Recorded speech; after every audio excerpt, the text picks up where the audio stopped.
Hello, hello, and welcome to Hear Her Sports. I'm Elizabeth Emery, host and producer of this podcast. Today's guest is coach and triathlete Lisa Keller. She is a born and raised Alaskan, and we talk about how growing up in the Wild West relates to Title IX and her life as an athlete. As a kid, she played lots of sports in leagues and in school, as well as just being active in the wilderness around Anchorage. She now focuses on coaching through her company Multisport Training of Alaska and on competing in triathlons.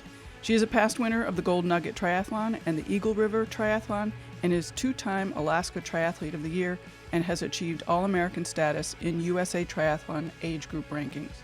In September this year, she will compete at the 70.3 Ironman World Championships in Nice, France, followed by 7 days cycling in Italy with friends. She'll be practicing what she preaches about rest in the episode. Lisa is one of the founding board members of the Alaska Run for Women, a women-only race started in 1993 to raise money and awareness of breast cancer. In 2002, she was diagnosed with breast cancer herself, and since then has won the survivor division of the race many times. What hit me most talking to Lisa are her examples of the power in sports for women. We talk about training, coaching women in prison, women-only events, training in groups and solo, and being an older athlete. As always, that's lots of good stuff, so let's get started. A huge welcome to you, Lisa. It's been really fun getting you here finally after all of our planning emails, so thank you. Yeah, no problem. I'm happy to be here. Excellent. We have a lot in common. We seem to have a lot of common interests, but before we get into some of that, could you just start off by setting things up and sort of describing what you do? Well, I am a triathlon coach. That's my primary piece of what I do. And I've been in sports my whole life. I feel like I really I really followed my passion, basically. And so I coach people in Anchorage, Alaska for triathlons, and I run swim groups and run groups, not so much biking groups. So that's one of the things I do. But then within that business, I also am a coach at Running Free Alaska and actually the program director for Running Free Alaska, which is a running program for women inside the prison at Highland Prison. It's our only female prison in Alaska. So we run almost year-round running program in there, and we have races inside and everything. And then I also am a host of a show called Outdoor Explorer. I'm one of 4 hosts, which was started about 6 years ago on Alaska Public Media. And we just talk basically about everything in the outdoors in Alaska. And sometimes we do kind of crossover stuff, like I have a few travel shows and stuff coming up too. So cool. So I have my hand in a lot of places, the total gig economy. Alaska's like that, it seems like. It definitely is. And there's a lot of freedom up here to do what you want to do and dress the way you want to dress and be the kind of person you want to be. So That's good. I don't know much about what did you say, Running Free in Alaska? It's called Running Free Alaska. Okay. And it was started by Tim Alderson, and he was doing his master's thesis at the prison at Highland Correctional. And he was interning while he was doing his master's thesis. So he did his master's thesis on how a running program could affect women prisoners, and looked at 4 different components of that. The World Health Organization has a survey based, the health of your community. And so you look at environmental health, social health, physical health, and mental health. And he looked at those 4 indicators and then he had them do a survey. And it's a pretty depressing at the beginning of it, how these women feel about where they're at, of course. So they're in an institution and they're there for sometimes some pretty bad stuff that they have to face and live with. And then he did this 12-week program, and that's where I became involved first. This was in 2012. And then at the end of the program, we had a race, and then he redid the evaluation, and he just found all 4 markers improving in these women. And it was really quite astounding. I mean, most of us know that your physical health is going to improve. So he kind of based that on how their times improved, because he did a pre-5K and a post-5K, and they all improved their times, sometimes by, I think one person improved her time by like 12 minutes in a 5K. It was huge. Whoa. Yeah, it was really, really huge. And then he also based it on weight, which is a little tricky, but just like in college, there's the freshman 15, and in prison, they call it the felon 50 usually, because you can put on a lot of weight in prison. And all of them lost weight. And so that was a pretty good indicator of health. But like I said, that's a tricky one, especially with women, because you have to make sure that you're not diving into that unhealthy weight loss too, and that obsessive compulsive weight loss. And then the kind of more striking things were the social and environmental health. So the social health is their relationships with each other and their friendships. And prison is such an inherently distrustful place. You don't make friends, or you're always expecting your friend to stab you in the back. But just as all runners know, you just build these relationships with people while you're running, and you can talk about things and that you would never be able to talk about normally. It just breaks down a lot of barriers. One of my runner friends kind of feels like it's like you don't have to look anybody in the face while you're running. You have to look forward. So it's easy to Mm-hmm. say these things, while you're running. And then the environmental health piece of it was pretty huge. They actually, all of them said they felt better about the institution. They felt better about the correctional officers. And I think it would be interesting to do a study on the correctional officers, because just anecdotally, they definitely have a lot of respect for the women who go out and do our running program. So it's pretty powerful. And there's other prisons around the nation now, and we've had a lot of people getting a hold of us about starting programs for people in prison or people on probation. There's a homeless shelter run that started in Anchorage now, a woman who takes out women in this homeless shelter and runs with them 3 days a week. And I just think it's a pretty powerful method of becoming human, Mm-hmm. basically, because Mm-hmm. we're such a running based creature. Right. So, what are you doing, like really specifically, when you go there? Like, what kind of training is happening, and how are you very specifically involved? Well, I coordinate all the volunteer coaches, and right now I have about 15 volunteer coaches, and we are out there 3 times a week. I only go out once a week, and most coaches just go out once a week. And we're there Monday, Wednesday, Friday, 10:30 to 11:30 a.m. And we have a group anywhere, kind of depends on the time of year, 20 to 50 runners. And we implement workouts. I write all the workouts and do the whole training season. So it's a progressive training up to the race, just like I would do for any client of mine. And so one day is, fast intervals. The next, or the 2 days later, it's maybe a tempo type run. And then the third day is kind of interesting, because we used to do a long run, and because in the fall we have a half marathon. So some people need to have a long run, but we decided on Fridays to go to a fun Friday. So it's games, relays, things like that. And then Saturday, they're on their own to do a long run, which varies depending on if they're going to do the 5K, the 10K, or the half marathon race. And usually we're in 16-week sessions.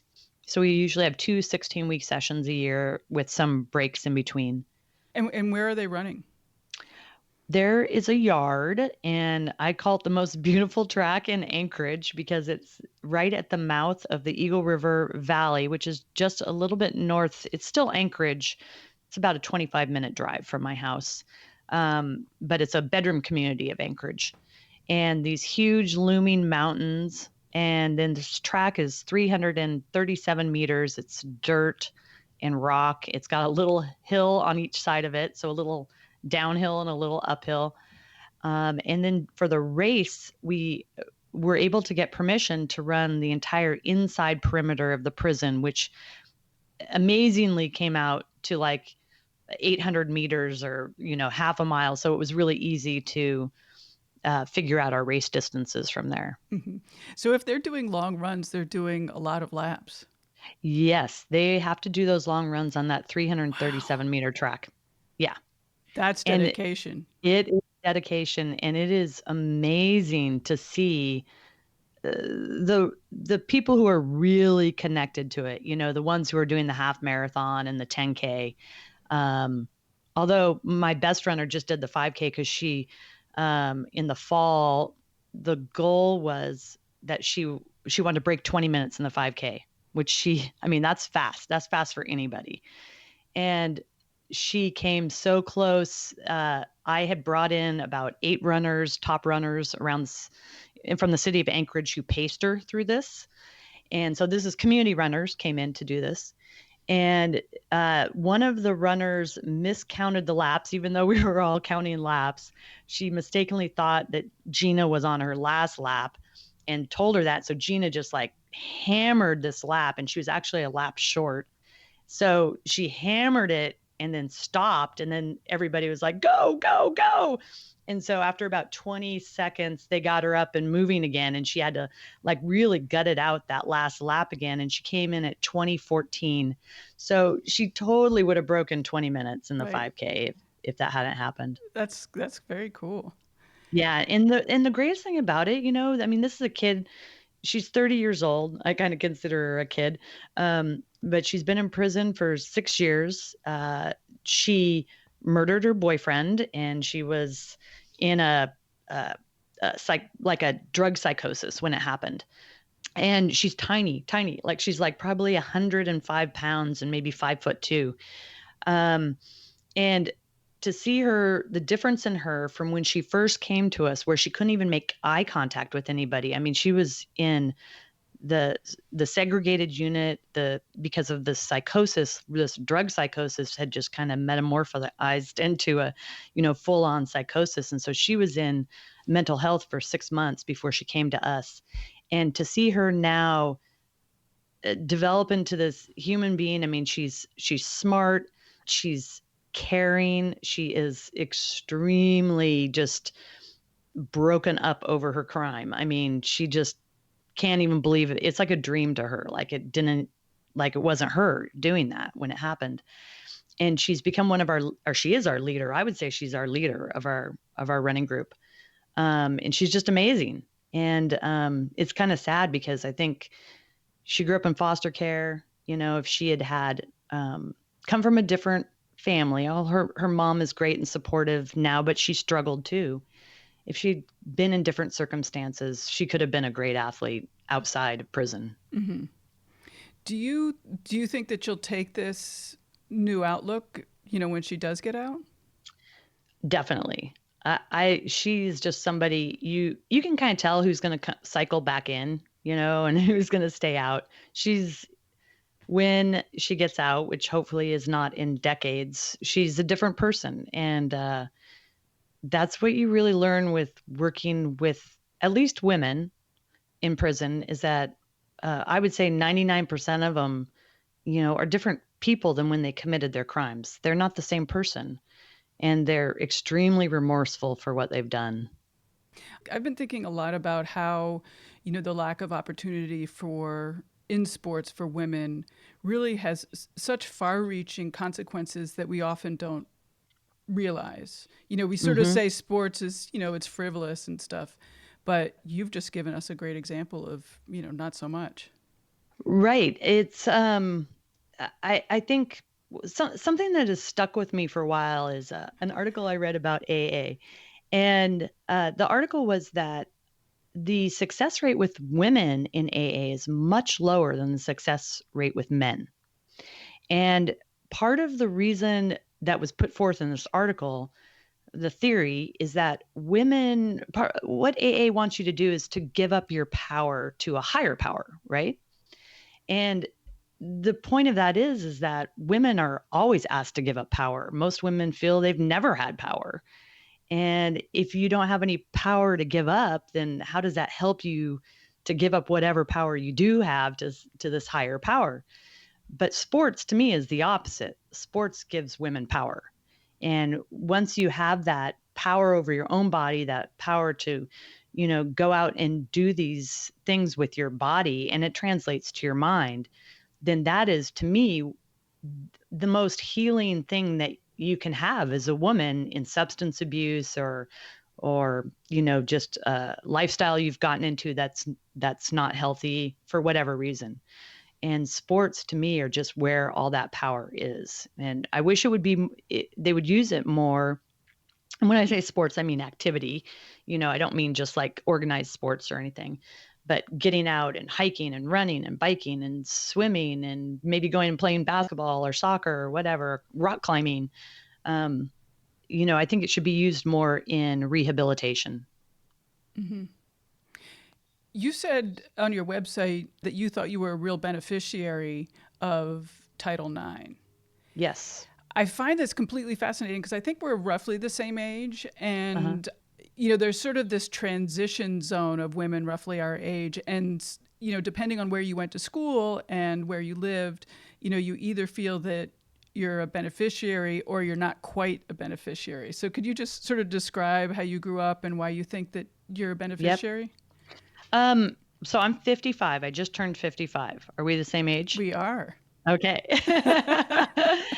And you grew up on the East Coast, I did.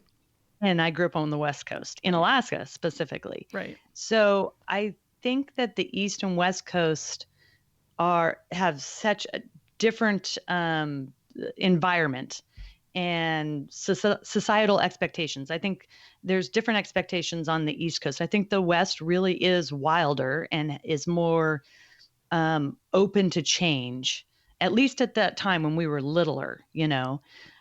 So in Alaska, I mean, Alaska was like the last frontier. And so it was really the Wild West up here when my parents moved up here in 1963. And my dad was from Montana. And he had three sisters, and they were always in the outdoors. The sisters did everything the brothers did. There weren't many restrictions placed on them. And I think my dad brought that definitely with him to Alaska. And my mom came along for the ride. I mean, my mom wasn't particularly sporty. She definitely didn't have any opportunities to do sports. She is now 82. But later on, when my brother and I were doing sports, my mom and dad both started running. So my mom, I mean, she always followed along. And, I learned to ski when I was 3 years old, and she was up there skiing with me. So to her credit, she really dove in as well. But in Alaska, we were doing everything the boys were.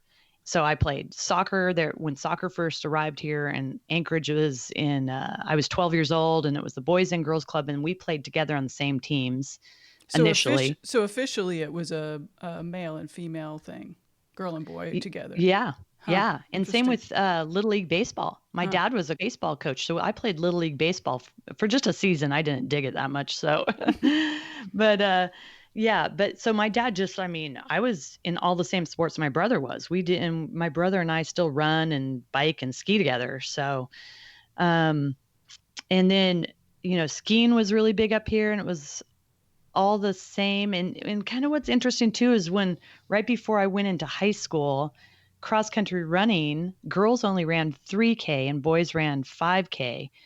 But so this was 1978, 79, and they changed it. So this was in the late 70s in Alaska. They changed cross country running so girls ran the same distance as boys. Wow. Yeah. And we did all the same sports. All the same events, I should say, in track and field, except the pole vault. And now Alaska doesn't even have the pole vault at all. So, and then the big difference, which is kind of still out there, is the distances in skiing right now. Girls in high school ski 5K and boys ski 7.5K. So it doesn't make any sense. Girls should be skiing the same distance as boys. Yeah. And so they're kind of lagging behind. But do you think that this is particular to Alaska? Because I was in Alaska for 2 months, 4 or 5 years ago, and I was immediately struck by how rugged all the women were, and they just seemed so different. There are a lot of badass women in Alaska, for sure. There are a lot of badass women there. No doubt about it. I mean, anytime you think you're like badass, you can just look at somebody next to you who's like 75 years old and doing this stuff, I totally restructured my ladder of where I fit into badassness. Yeah, exactly. It is pretty striking. I mean, I do think that the opportunities were bigger on the West Coast for women as we were growing up than on the East Coast, because there just weren't the same societal expectations. But right. Alaska is just even more extreme when it comes to that. And it really, I mean, I was born and raised here, and a lot of people chose to come here. And when my mom and dad came here, women came here with a man. And now you see men coming here following women. Mm-hmm. So there's been just a big change over the decades for sure. Right. Yeah, that's so fascinating, and I do want to talk about, because you are involved with a lot of women's only sport organizations, like a running Hmm. club and a cycling club. Why do you think that Anchorage specifically is able to support that, and what do you think the benefits are of having these women's only groups? So these are actually events. So we Okay. have, yeah, so I'll kind of go through it. We have the Ski for Women, which is the largest all women's ski event in North America. We have the Bike for Women, which is, I mean, it sells out within like 15 minutes of registration opening. It's sold out. I know, I saw but yeah, it's already sold out for the Yep. summer. Yeah. And then we have, so that race, so the Ski for Women just happened like 2 weeks ago. The Bike for Women happens in May. And then 2 weeks later is the Gold Nugget Triathlon, which is the oldest all women's triathlon in the world.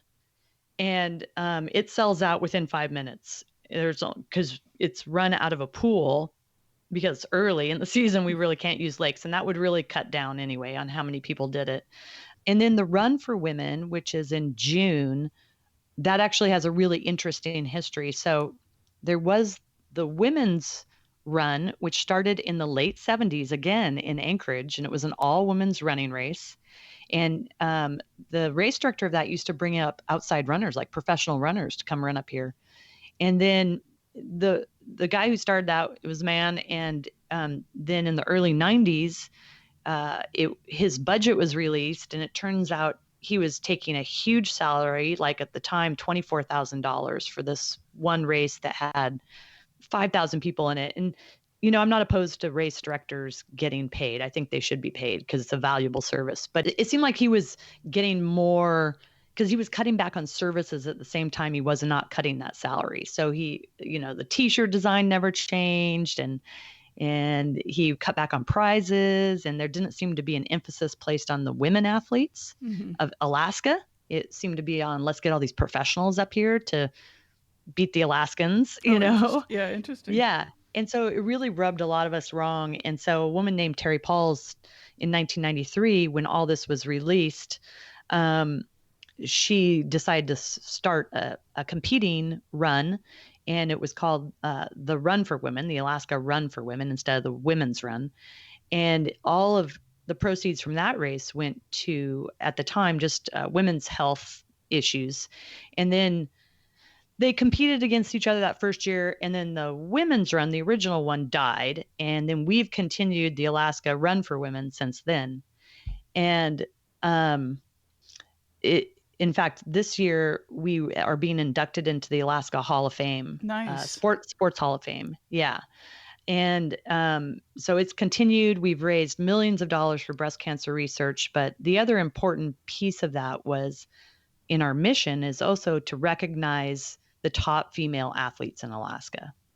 And so I think we've done a good job of that, promoting that, there's these two pieces that women are interested in, the competitive side, and also a lot of women just want to go out and help out with supporting breast cancer research and keeping a lot of that money in our state. Like, we're not a Komen run. We don't give it to Komen. Mm-hmm. So we do things differently up here. But why do you think it's been so popular? Again, going back to sort of, why there are so many Alaskan women who are interested in staying physically fit, and sort of, does it happen because they've moved to Alaska, or do they move to Alaska because they're already that way? Yeah, I think it's a little bit of both. Right. Because I think, well, it's funny because after one of my shows, which was on women and people of color in the outdoors, I got stopped at this coffee shop, and the guy must have recognized my voice because he said, "Oh, hey, you're on Outdoor Explorer." And I said, "Yeah." And he said, "Well, I'm just curious. I listened to your show the other day, and I just wonder why women have to have their own groups. What's the deal with that?" And he was pretty like hostile towards it. Like, he was upset that when he would go to a meetup group, that the women just wanted to start their own meetup group. And I had to tell them, dude, we just don't want to go to groups where we're getting hit on by you guys all the time. I mean, that's like the bottom line. And, well, I don't do that. My friends might, but I don't do that. But then it really, when I talked to him more, that's what it really turned into, like he wasn't getting attention from women. They weren't giving him the attention he wanted.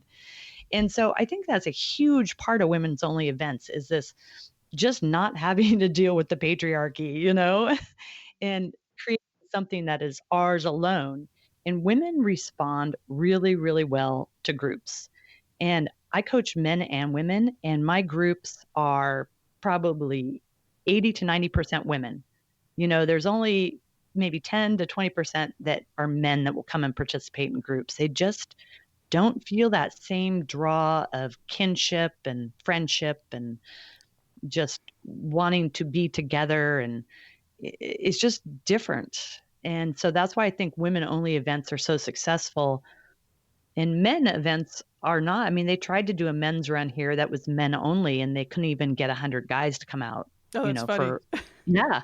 Women really are drawn to groups and being together, and men aren't. And so then it's so important to have our own space. And in terms of the competitive piece of it, I really love that the Ironman, there's 70.3 world championships. They now have the first day is women and the second day is men. So they've separated their men and women. So you're not going to the world championships and competing against men. You have your own race, because really every race that you go to like that is a men's race because men are going to win it. Women, Right. occasionally a woman may come, not in that particular sport, but in some sports, occasionally a woman's going to come out on top. But really, every race is a man's race. They're going to win it. So why not give us a chance to shine and cross the finish line first? You've sort of talked about coaching. Let's lead right into some coaching. And I know from your website that you definitely have philosophies about coaching. So why don't we start with sort of your idea of coaching in groups versus training solo? I just think that groups, like we talked about just a little bit earlier, groups are just so important for people to have that social experience. And I really think the social piece of it can be as big as the physical piece. And the social piece is really what gets people to work out. We're talking about like most people compared to that little subset of like 5% of the people who just want to go hammer all the time. Most people just need to be moving and to have a goal, which I think it's really important to have a goal that is measurable, and a race is measurable. And it doesn't mean that you're racing to stand on the podium. You might be racing just to accomplish something or to get a better time than you've had in the past or to see where you're standing that particular time of the year. And so I think groups give the social outlet. It's the social piece that's not even connected to running or biking or swimming or anything else. And it gives you the support, and it gives you, if you don't show up for that group, people are like, oh, where were you last week? And so you have a little bit of peer pressure to get in and get your workout done. And I think it really challenges you more than you can be challenged on your own. So groups are usually higher intensity workouts. The way I structure my groups, they're the high intensity workouts that you just can't do on your own. Mm-hmm. And you're going to be able to challenge yourself so much more with people in your lane or people in your pace group and your running pace group. And that's going to give you a better product in the end. That's going to make you feel better in the end. I struggle a little bit with, I'm sort of more of a solo exerciser, and part of it is I just have not found a group that's compatible. How do you create that? Because obviously you're a big component of creating a good group. So I want to clarify that groups are just one part of your training. So I wouldn't say that you would train every single day with a group. So something like a long run or long bike, those may be things that you go out and do on your own. But maybe one day a week you do a hard swim with a group, and one day a week you do a hard run with a group. So it's kind of a piece of a bigger pie. Got it. Yeah. And because honestly, I do most of my training by myself, but I can't do any of my hard stuff. Like, for instance, I've been doing all my running by myself recently because I haven't found people who can meet with me at a certain time to do a hard workout on the track. So I won't I go do a wasn't. hard work on the track by myself. Yeah, I wasn't going to mention the whole logistics. I'm always having trouble finding people who have the same schedule. Exactly. It seems so minor, but it's Yeah. not. No, yeah, it's tough for sure, especially if you're self-employed because you can go whenever, you I know. know, I know. Yeah, exactly. Um, so I think me creating groups is a little well, I would say a lot of luck, and think where I'm at right now is a lot of luck because I'm operating in the community I grew up in. I was a good athlete all my life, so people have known my name as an athletic person all my life, and I've been successful at that at this local, level. So once I started creating groups, I mean, I think I did it like it was right when email started. So that made it a little bit easier. And then once you get it rolling, it's word of mouth and people say, oh, come do this because it's fun. And you create a community within that group. So I don't know if that answered the question, but A little bit, but I think that I don't know. How do I say this? I love when groups work well, but there's so many times when they don't work well. And I Mhm. do believe that it's the person who's leading the group that dictates sort of how it is run and sort of the personality of the group. And Got it. so obviously you're doing something right, I guess is what I'm saying. Yeah, I think I understand that. So, I think one of my basic philosophy on all of this stuff is you got to be having fun. And I take that into the prison. This has got to be fun. And this doesn't work for everybody. This is the little speech I give them at the beginning of the season. Not everybody's going to dig running. You can find something that you like to do, but, you know, uh, but it's got to be fun. You have to find some fun in this. Some of the fun may come after you've finished the workout. It might not be during the workout. It might be kind of painful. But at the end of it, you're like, oh my gosh, look what I accomplished. And, these people around me helped me get me there. And I helped them get there. And so I think that's a huge piece of it. The other piece of it is that I think my groups are really known for being very accepting of people who are just starting. So, in all of my swim groups, I have one lane that is dedicated to very beginners. And the big thing with particularly women coming into groups is they always say that they're afraid they're going to get in people's way. And I just saw this great article about like, do not move out of your way when you're walking down the street for a man. You hold your path and don't let that man move you out of your way. And it's amazing how many women have this in their, I mean, we're socialized this way. It's not it's not biology. We're socialized to get out of the way of other people Not take and up space. not take up space. Exactly. And that's one of the things I will say to all of them is, yeah, take up your space. You are not getting in anybody's way. On the track, I tell the slowest runners, I'm like, you are running in lane one. It's easier. It's easy for the fast people to go around you. Do not move out of lane one and give them lane one. You have as much right to lane one as they do. And then I teach my faster runners, you're perfectly capable of running around. And most of them are totally into that anyway. They don't even think about it. They're like, yeah, of course, that's what you do on the track. We're not like, elite level NCAA 10K runners where they run out. That's totally different. When you're doing intervals on the track, you got to be in lane one. It doesn't matter if you're a 12-minute miler or a 6-minute miler. So I think that's a well-known attitude of mine that's projected out to people who come to my groups that makes it part of the fun. So Hmm. they feel included no matter what your speed is. And in fact, I'll say I pay more attention to the slower people than the faster people. The faster people, they can figure out what they're doing. They know what they're doing. They want to get in and bang something out. The slower people need more nurturing, and that's what I do. And how are you encouraging the newer runners who, or even the more experienced runners who come to a rough patch and are struggling?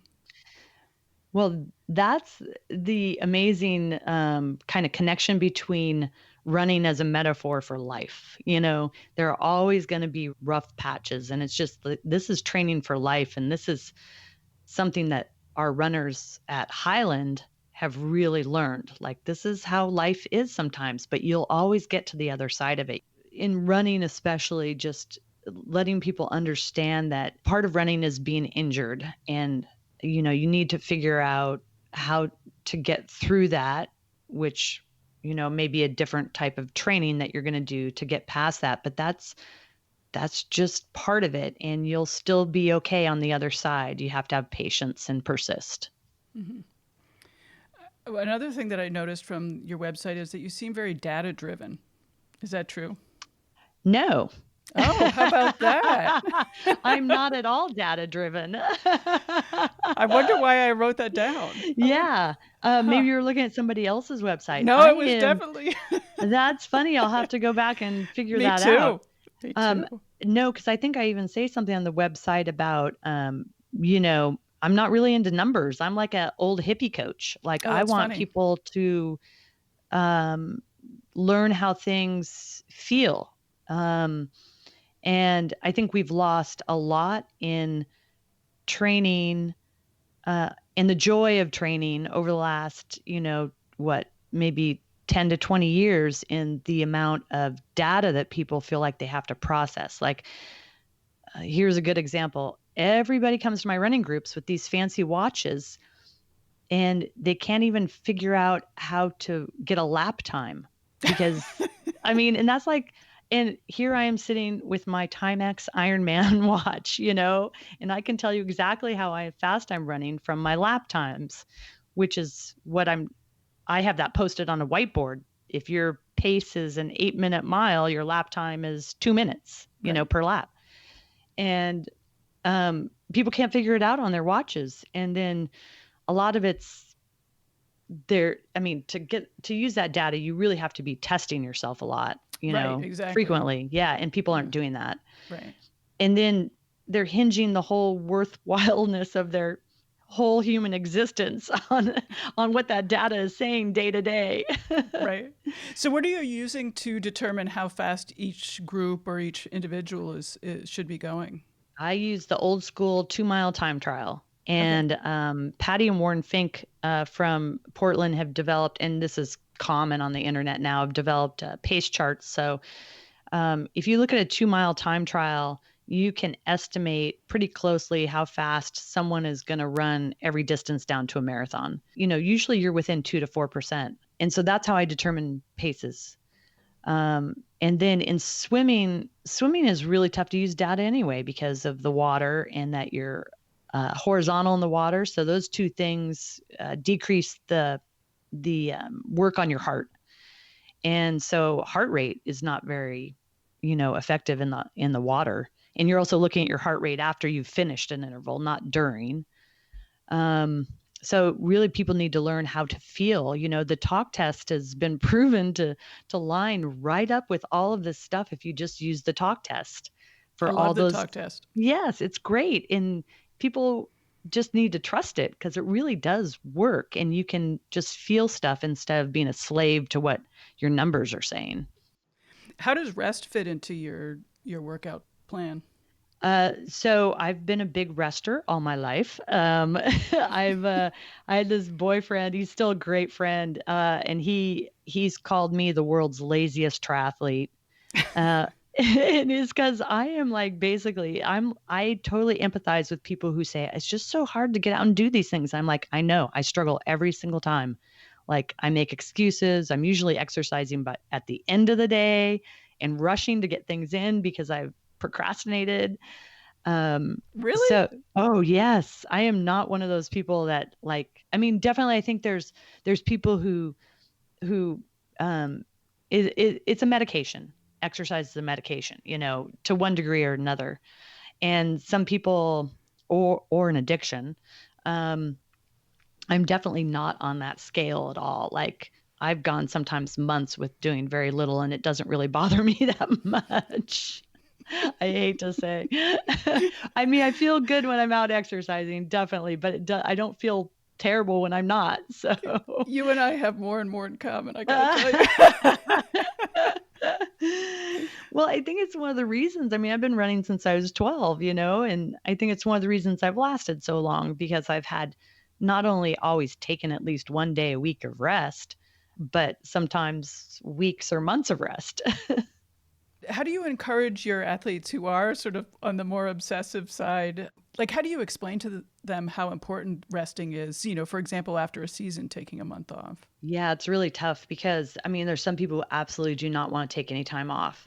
Um, and in those cases, I try to get to redirect them. Like instead of doing a bunch of hardcore running, why don't you go hiking? And in here in Anchorage, we're like everybody's like 10 or 15 minutes from a trailhead. So that's an easy thing to do. Or try water running, or why don't you focus on some strength training during your off season? So trying to get them away from the primary sports or have them work on their sport that is the weakest during their off season, but also with the realization that it's okay to like, now's your time to go see some movies and, go out and hang out with friends and do. What? Yeah, yeah. Exactly. That's a reaction I get. But I'll lose it all. No, that's not the Right. way it works. That's funny. Seriously, I mean, I think it is, especially in the world of triathlon and running, there is definitely an addiction piece that I see in a lot of people. And those are people who are getting injured all the time and then running or, continuing exercising through injuries. And I have quite a few friends who are recovering alcoholics and obviously in prison recovering drug addicts too, that you can easily see this obsession with exercise become the new addiction. So in some ways that's okay, but in other ways you still have an addiction that you need to deal with, because kind of the hallmark of that addiction is that you're going to continue to do things that hurt your life. So if you get injured, you're going to continue to run on that injury and make it worse and worse and worse. Or you're going to forego social engagements because you got to train. Those are the things that drug addicts do. So it's not much different, except maybe you could classify it as being a little bit healthier. But I mean, I've told clients outright, I think you have an addiction and that you should probably talk to somebody about this. So, I mean, I think that's something that is kind of a little dirty secret of our sports. And this sort of gets into another topic I'd like to talk to you about is sort of the idea of, when you get older, you have to pay attention more to those things because you're no longer young enough to just Yeah. bounce back when you sort of screw up. Right. Yeah. Yeah, that's definitely true. I mean, like I said, I've always been good at that, because as soon as I feel any little, oh, something's wrong, I quit doing something. I take a couple days off, and I think again that's why I've lasted so long. I mean, I've definitely noticed a difference in how I respond from when I was young to now, and the big thing is that you're just not as fast anymore. You don't have that speed, and if you try to do that speed, you're more likely to hurt yourself. So that's one of the things I always say in my groups, especially in running, like when we start to do some shorter stuff, because I think it's important to do short, fast stuff, even as you get older. But I'm always like, now be careful of your hamstrings. That's the number one place where most people start to feel it. On the other hand, I feel like as an older athlete now, I'm so much tougher than I was when I was young, and that is like a gift, because I look back and I'm like, I was such a wimp sometimes. I would drop out of races and stuff like that. It's like, I don't think I'd ever do that now.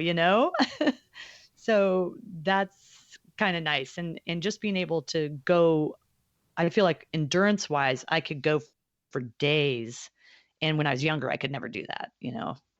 So what do you like best about triathlon or sports or whatever, however you want to answer that?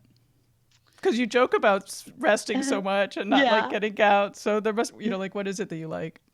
Well, I think especially as I've gotten older, the number one thing I like is getting outside, being outdoors. And I like being just moving outdoors, as opposed to like when I was younger, I'd be happy like pounding out a workout on a treadmill, or riding the trainer. Like I haven't ridden my trainer at all this winter. I made it. Actually, here's a goal I made for the winter. I made a goal for this winter not to ride my trainer at all. And I have not ridden my trainer at all. And then I made this goal. My treadmill had died, so I haven't gotten a new treadmill, and I could go over to our indoor track, and that's where I coach. But I'm like, I'm just going to make a goal to make every single run I do outside. And so far I've been successful this winter. And winters, we're like on the last gasp of winter. It was below zero this morning. So, um, and so I fat bike in the winter, and it's just so beautiful and so different. And and I run out in the woods. It's just, I love being outside is the thing. I just love being outside. And I love the community of people. I love helping people get to their goals. I really do like to do all this exercise and everything.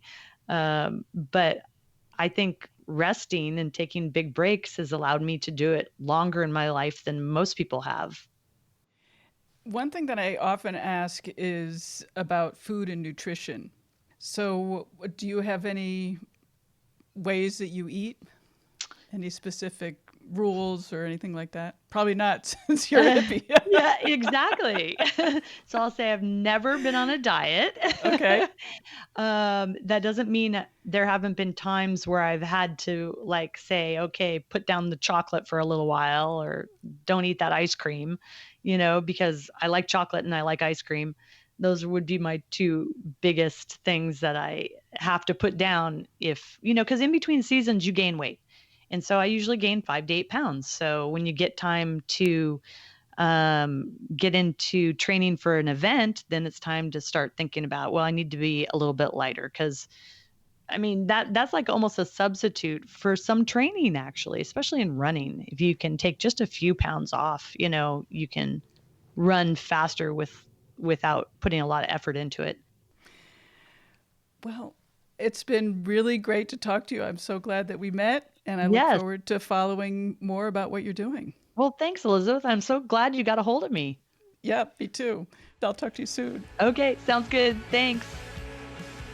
A big thank you to Lisa Keller for her generous telling of sporty stories. I also thank her for being willing to test a new system for sending guests USB mics.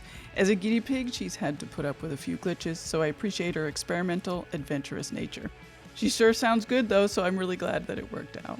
Thanks to you for listening and generally supporting the show. I really appreciate your emails and your suggestions. We are focused on increasing listenership in 2019, so tell your friends about the podcast or about one interesting little tidbit you learned. In the show notes, there are links to remind you of those tidbits, including a video about Running Free Alaska, the prison running program where Lisa coaches. Anyway, keep listening. I'll be back in 2 weeks.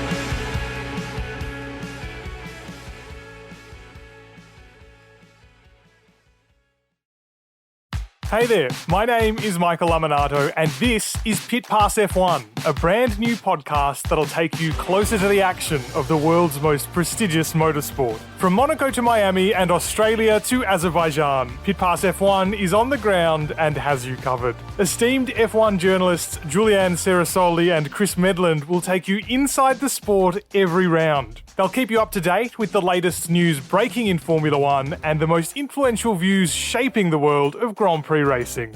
Every Friday, we'll be bringing you a track guide and race preview, and Chris and Ju will be in your feed every morning from Saturday through to Monday to keep you up to date on all the day's action on and off the track.